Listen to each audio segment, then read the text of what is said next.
Je m'appelle Connor, je suis champion de France 2019 de torréfaction de café et je suis torréfacteur chez Mana Coffee à Aix-en-Provence.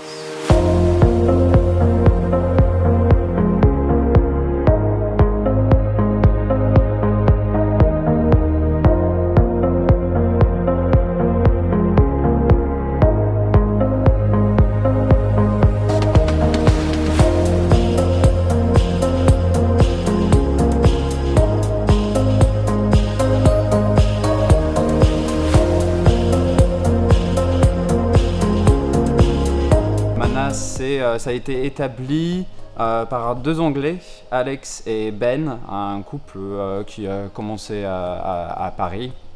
Ils ont fait un petit tour en Afrique, enfin décidé qu'ils voulaient ouvrir un coffee shop. Et du coup, ils sont lancés Mana il y a 4 ans, alors en 2015. Alex sur le pôle cuisine, qui s'intéressait à la cuisine vegan végétarien, et Benjamin qui faisait café. Et du coup, voilà, ils ont lancé Mana, un petit coffee shop à Aix-en-Provence, 18 places assises, toujours en train d'acheter des cafés de torréfacteurs de spécialité, un peu partout en France, en Europe aussi. Et enfin, il y a 2 ans, Ben, il a dit j'aimerais bien me lancer dans la torréfaction, est-ce que tu peux m'aider? Et j'ai dit oui. Et voilà, on est là. Pour être simple, c'est café de haute qualité où on aura un super bon traçabilité de ce café. J'aime beaucoup l'analogue avec la sauce tomate. C'est-à-dire que si on prend nos tomates de base sont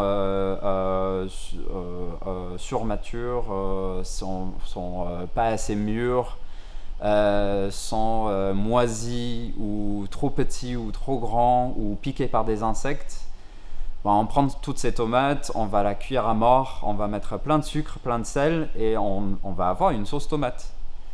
Mais si on prendra des tomates bien mûres, homogènes, qui a été récoltée à la main, qui était bien traitée, on a moins de travail à faire pour faire quelque chose de plus qualitatif. Et ce sera toujours mieux que le sauce tomate où on a mis plein d'autres ingrédients et beaucoup de cuisson pour cacher ses défauts. C'est pareil pour le café. Café de spécialité, c'est quelque chose de plus haute qualité. Et du coup, forcément, on sent plus le produit de base et non la cuisson. Là, un café, n'importe quel autre café de commodité, 95% du temps, on ne sent pas le café, on sent la cuisson du café. Je travaille avec certains importateurs qui va chercher des cafés dans les pays d'origine. On a choisi nos importateurs en fonction de ces projets. Et ces projets comme ça, ce n'est pas juste à produire un café de plus haute qualité, c'est aussi de la rendre soutenable pour le futur, d'assurer que ces producteurs peuvent s'améliorer, peuvent améliorer ses cafés, ses produits. Et au final, un producteur peut gagner sa vie en faisant des cafés de bonne qualité. Nous, on voulait commencer avec des cafés de cette qualité-là, mais avec des profils bien typiques. Et on a cupé plein de cafés différents, plein d'origines différentes, et on a choisi un Éthiopie lavé avec un profil bien typique d'un Éthiopie lavé. Propre, floral, juteux, rien de trop élevé en acidité. On a pris un Éthiopie naturel qui est pareil, typique d'un Éthiopie naturel. Bien confiture, on sent la fermentation, mais c'est super propre. Beaucoup de confiture de fruits rouges, cacao, un bon corps bien lacté. On a pris un Guatemala utilisé comme café de base. Un café toujours bien exceptionnel, mais pareil, moins complexe. Bien pour l'espresso. Beaucoup de corps de chocolat noir. Et du coup, on a choisi ces cafés pour mettre en avant les qualités de chaque origine et de chaque producteur. Voilà, on a parlé derrière la caméra pas mal d'assemblage, mais on fait pure origine. On ne fait pas d'assemblage, on veut mettre en avant les qualités de chaque café, chaque origine. Le World Coffee Roasting Championships, organisé par le SCA, je veux dire que c'est un concours qui est bien représentatif du métier de torréfaction. C'est-à-dire qu'on va avoir quelques cafés inconnus, on va faire des analyses physiques, on aura une machine, on va s'entraîner avec un café voilà, connu.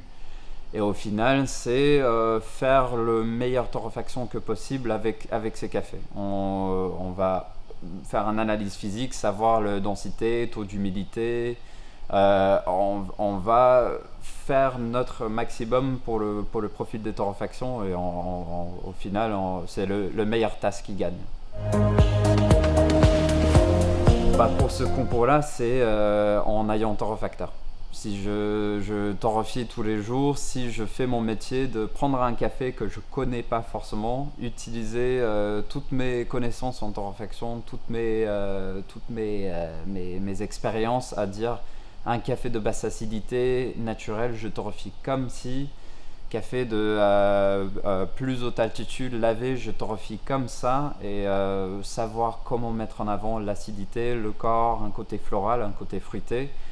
Je vais rassembler tout ça ensemble et travailler sur une machine que je connais pas avec des cafés que je connais pas. Et c'est bien drôle.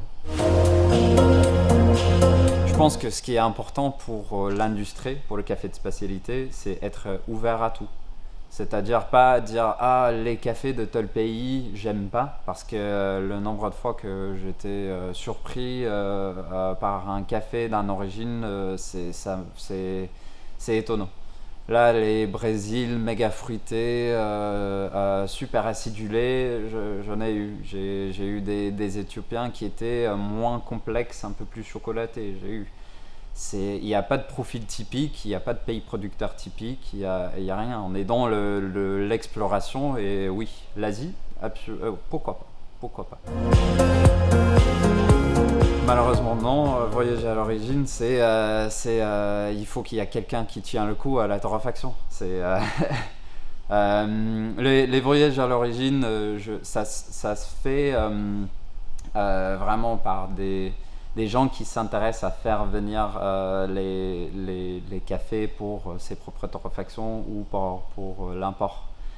Et moi, je suis jamais arrivé à un stade où j'étais pour aller dans les pays producteurs. J'étais vraiment basé à la torréfaction pour transformer ce produit que mes importateurs m'ont amené à quelque chose de pile poil, qualité parfaite à mettre au bar et servir aux clients. Mais aller au pays producteur, ouais, c'est une envie mais énorme. J'ai vraiment envie d'aller visiter les pays producteurs.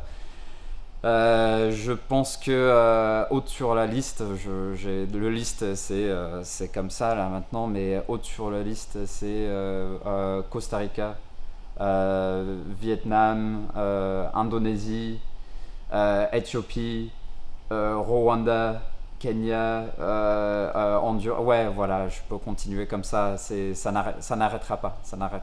Ouais, c'est de ce que j'ai compris d'Autorefactor, c'est une expérience qui va un peu tout lier ensemble. C'est une expérience qui va montrer exactement pourquoi on fait ce qu'on fait. Et je sais pourquoi je fais ce que je fais, mais c'est une opportunité à vraiment voir le passion plus haut dans la chaîne qui rentre dans ces grains de café. On a une équipe des passionnés qui comprend ce que c'est des bons ingrédients, qui comprend ce que c'est des choses simples, mais excellent. On n'a pas besoin de rendre quelque chose très complexe pour ce que ça soit bon. Et d'avoir toutes ces personnes en train de déguster les cafés, déguster les plats, montrer ça et expliquer ça à nos clients, c'est ça Mana, c'est cette collaboration entre ces 7 personnes à vraiment mettre en avant le café, les produits de saison, les produits frais du marché et montrer comment c'est excellent. On met exactement les mêmes idées dans la cuisine et dans la torréfaction. On a toujours des produits frais. On travaille toujours avec des récoltes de café récents. On travaille toujours avec les saisons. On travaille toujours avec des produits de haute qualité. Et au final, on n'a pas besoin de faire énormément de travail à transformer quelque chose comme ça à quelque chose d'extraordinaire. Ce qu'il y a à explorer dans le café, c'est énorme. C'est absolument énorme. En parlant de nombre de variables à changer, entre le process naturel lavé, sur la homogénéité de mouture dans un moulin, sur le profil de pression dans un espresso, sur le fond plat contre conique, c'est éternel. Il y aura toujours quelque chose à découvrir. Et les gens qui sont dessus, les gens qui font de la recherche dans le métier de café de spécialité sont tous très très très passionnés. Ils sont tous intéressés à vraiment pousser les frontières, pousser la qualité de ces produits. Et on est plein dedans. On n'est pas en train d'apprendre de quelque chose qui s'est passé il y a 20 ans. On n'est pas loin de vraiment avoir une bonne compréhension de ce que c'est le café et comment faire notre maximum avec. Et c'est super intéressant. Pour Taipei, allez les Bleus, hein.